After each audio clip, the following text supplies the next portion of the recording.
Hello everyone, आज हम लोग बात करेंगे जितने भी लोग हैं जो फर्स्ट टाइम मेंस दे रहे हैं वो डूबने से कैसे बचें।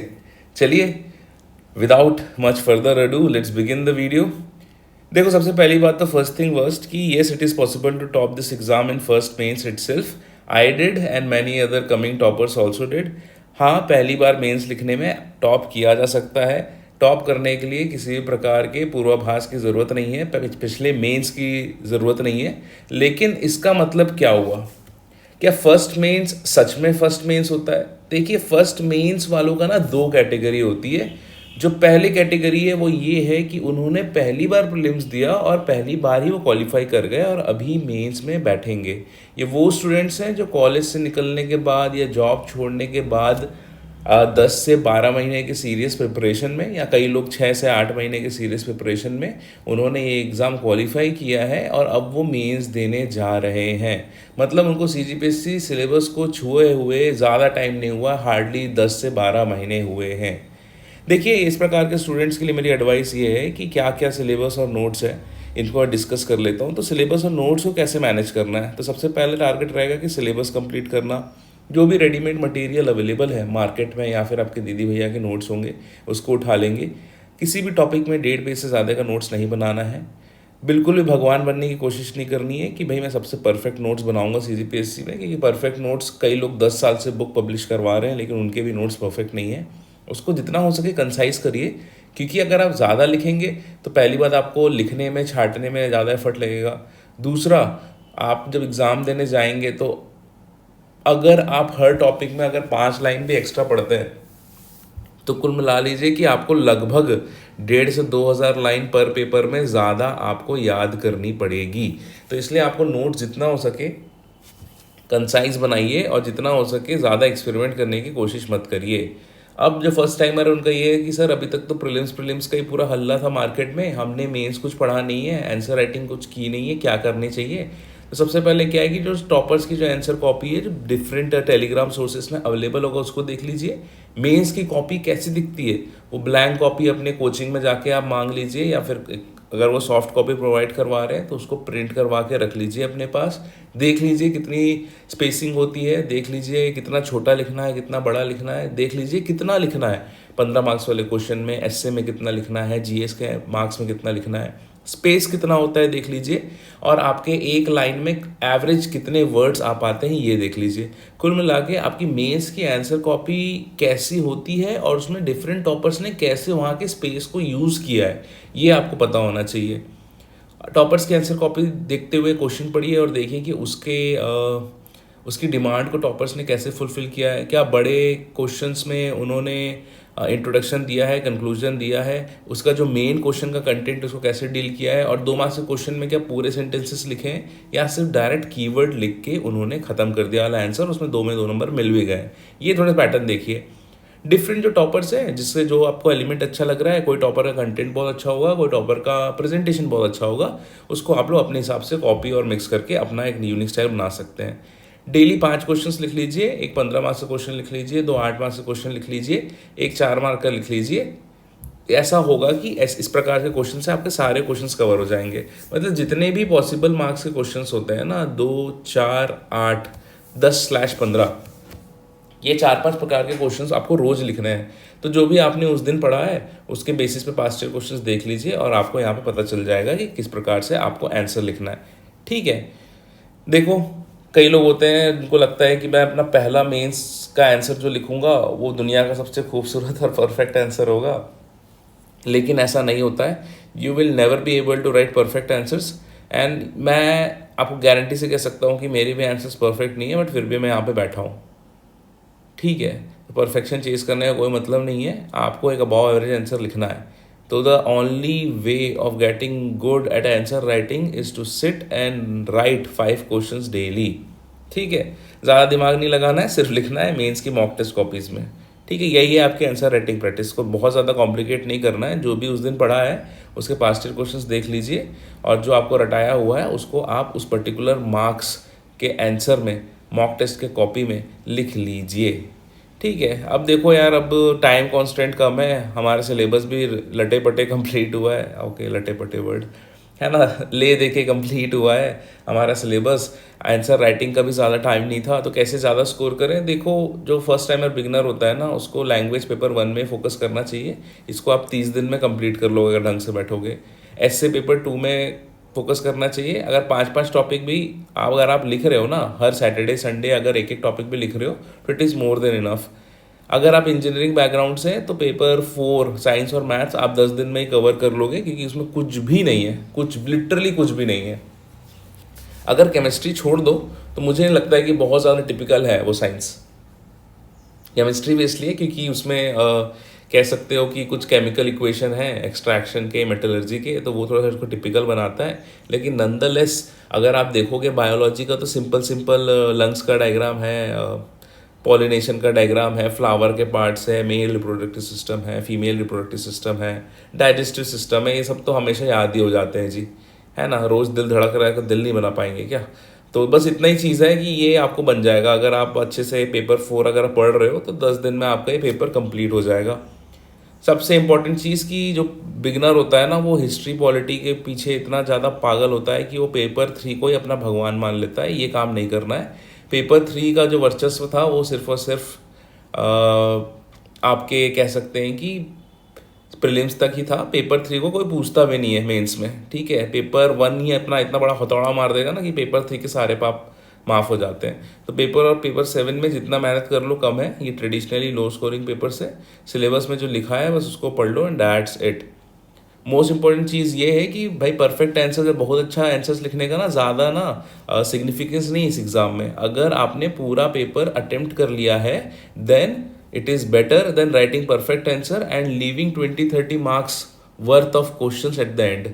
ठीक है, अगर आपने पूरा क्वेश्चन अटेम्प्ट कर लिया है ना, तो भी आप ज़्यादा स्कोर करोगे। अगर किसी ने बहुत ही परफेक्ट आंसर लिखा है, लास्ट में 15 मार्क्स के क्वेश्चन छोड़ दिए, कोई मतलब नहीं है। अगर आपका पेपर कंप्लीट हो गया तो मान के चलो आप 95% लोगों से रेस में आगे आ गए हो।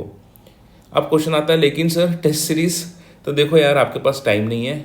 आप फायर फाइटिंग मोड में हो, आग लग चुकी है और कुआं खोद रहे हो, ठीक है। सिलेबस कंप्लीशन और उसको रटने में आपका फोकस होना चाहिए। फुल लेंथ टेस्ट दे देना हफ्ते में एक, ताकि थोड़ा टाइम मैनेजमेंट और स्पेस मैनेजमेंट सीख लो।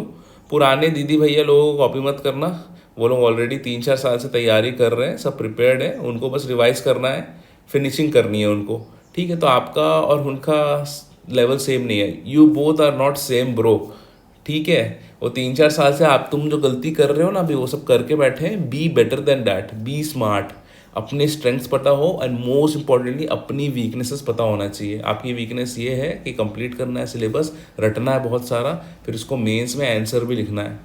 एंड ये चीज़ 90 दिन में कर पाना is very very very difficult, है ना। तो तुम लोग के लिए तो यही है कि भाई सब कुछ छोड़ के आपको अभी ये सिलेबस कंप्लीट करना पड़ेगा, क्योंकि अगले प्रीलिम्स का कोई भरोसा नहीं है। इस बार बड़े इजीली निकल गया है तो आपको लग रहा होगा कि भाई दुनिया जीत ली है, लेकिन ऐसा होता नहीं है। एक प्रीलिम्स रुकेगा ना तो सारी इच्छाएं समाप्त हो जाएंगी जीने की, ठीक है। माइंडसेट क्या होना चाहिए, देखो सबसे कम से कम जितना करना पड़े वो करेंगे। करंट अफेयर्स को ऐड करना सीख लो आंसर्स में। जितना जानते हैं बाकी लोग को से अपना ज्ञान कंपैरिजन करना बंद कर दो। बाकी लोग ऑफ कोर्स आप सबसे ज़्यादा जानते होंगे, क्योंकि वो इस एग्जामिनेशन में 3 से 4 साल में, लेकिन ट्रस्ट में इसका कोई भी फ़र्क नहीं पड़ता है, क्योंकि मेंस के क्वेश्चंस बहुत इजी आते हैं। सबको आंसर्स पता होता है लेकिन लिख नहीं पाते हैं। और जो बेसिक फैक्ट्स है ना, उनको भी आप लिखोगे तो काफ़ी अच्छा आंसर्स आप फ्रेम कर सकते हो। यही वाला माइंडसेट चाहिए जी। और सबसे इंपॉर्टेंट चीज़ कि ज्ञान की कोई कमी नहीं है, स्मार्टनेस काफ़ी काम करती है इस मेंस में। तो आप कभी भी ये मत सोचना कि सामने वाले को बहुत ज़्यादा आता है, 4 साल से पढ़ रहा है। अगर उस सिलेबस के कीवर्ड को आपने प्रिपेयर कर लिया है ना, तो उतना कंटेंट काफ़ी है कोई भी आंसर बनाने के लिए। तो ना अपने आप को ना नॉलेज के कंपैरिजन में तो नहीं जाना है। आप भले अगर पेपर कंप्लीट नहीं कर पा रहे हो तो पूछ सकते हो अपने सीनियर लोग से, दीदी भैया लोग से पूछ सकते हो, लेकिन नॉलेज में तो इनसे बैटल नहीं करनी है। हम लोग बैटल करेंगे अपने एफर्ट से, अपने पेपर कंप्लीशन से, अपने कंटेंट प्रेजेंटेशन से और टाइम मैनेजमेंट से।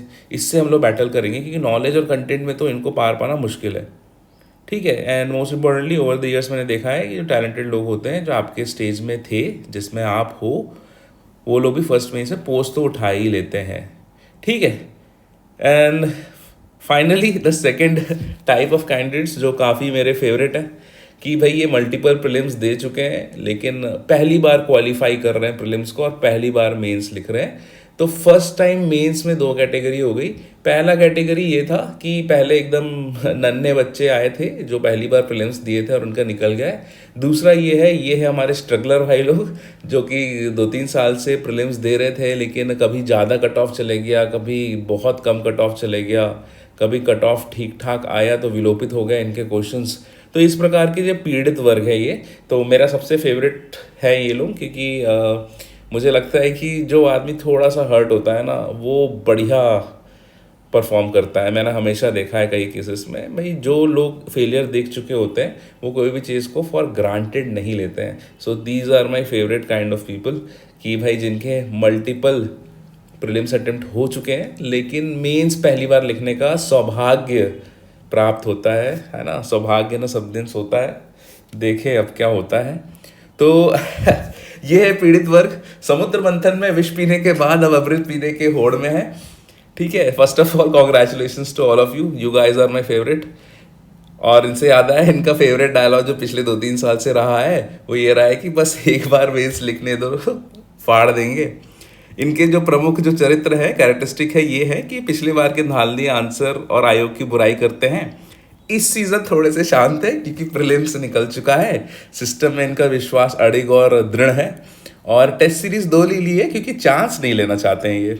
ठीक है, तो सिलेबस को लेके इनसे मेरी एडवाइस ये है कि पुराने नोट्स काफ़ी हैं, कोई भी नए नोट्स बनाने की ज़रूरत नहीं है। करंट अफेयर थोड़ा सा ऐड कर लेना, ग्राफ मैप कुछ मिलेगा तो चुरा लेना। ज्ञान चेज करने गए तो समझो डूबे। ठीक है, जो पहला थंबनेल हमने डाला था ना इस पर्टिकुलर प्रेजेंटेशन का, तो देखो भाई अगर आप ना ज्ञान के पीछे भागे कि नया कंटेंट इंप्रूव कर लेता हूँ, मेरा मेंस नोट्स तो 2 साल पुराना है, तो आप डूबोगे। जितना है काफ़ी है, जितना प्राप्त है पर्याप्त है। ठीक है, बढ़िया लगा ना डायलॉग सुन के, हम आगे चलते हैं। ठीक है, तो फोकस करिए पेपर 1, 2, 4, 5, 6 मतलब 3 और 7 के पीछे ना भाग के बाकी पेपर्स आप सब में स्कोर कर सकते हैं। क्योंकि पेपर 1 में भी 150 के रेंज में लोग जा रहे हैं, पेपर 2 में 150 के रेंज में जा रहे हैं, पेपर 4 में तो 160-70 के रेंज में पहुंच गए हैं लोग, पेपर 5 में भी 130-35 पहुंच रहे हैं लोग और पेपर 6 में भी 130-35 पहुंचे हैं लोग। ठीक है, तो ये भी जितने भी पेपर्स हैं ना 135 के रेंज के पेपर हैं ऑन एन एवरेज अगर लोगे तो यहाँ पे आप बहुत अच्छा स्कोर कर सकते हो। आंसर राइटिंग में देखो बेसिकली यही है कि सिर्फ एक ही टेस्ट सीरीज ज्वाइन कर लेना, टॉपर्स जो कर रहे होंगे, जो पिछले साल के जो एक्चुअल के CGPSC के टॉपर्स हैं और दूसरा जो आपके कोचिंग के टॉपर्स हैं उनके कॉपी देख लेना।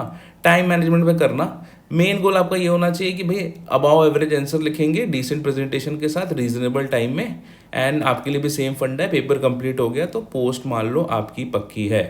ठीक है, एंड स्ट्रैटेजिकली बोलूँगा पेपर 4 और 6 को इतना अच्छे से रिवाइज कर लो क्योंकि जिस दिन एग्ज़ाम रहेगा ना उस दिन उसको पेपर 3 और पेपर 5 के साथ पढ़ना पड़ेगा और ये दोनों बहुत ही हैवी पेपर है।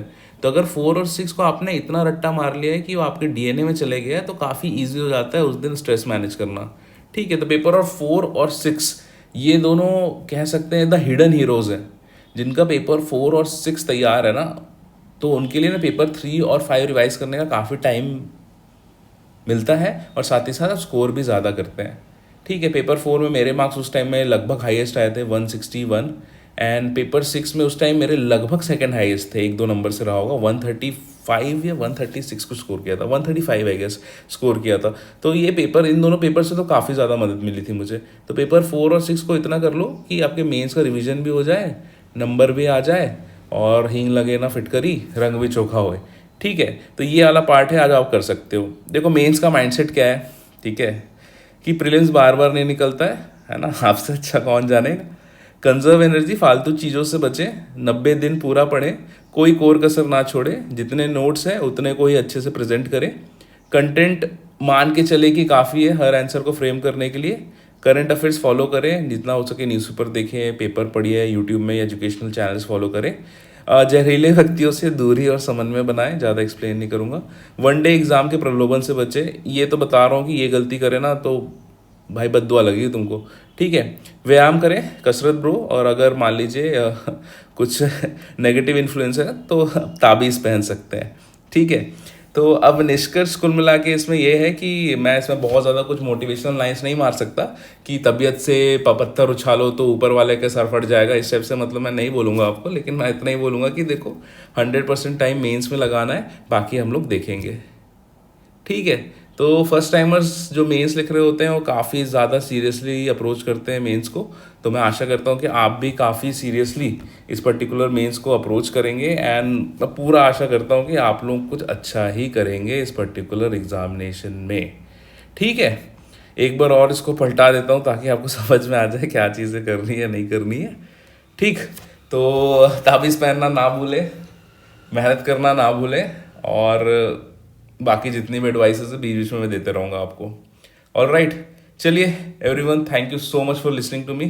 Take care, God bless you, जय हिंद।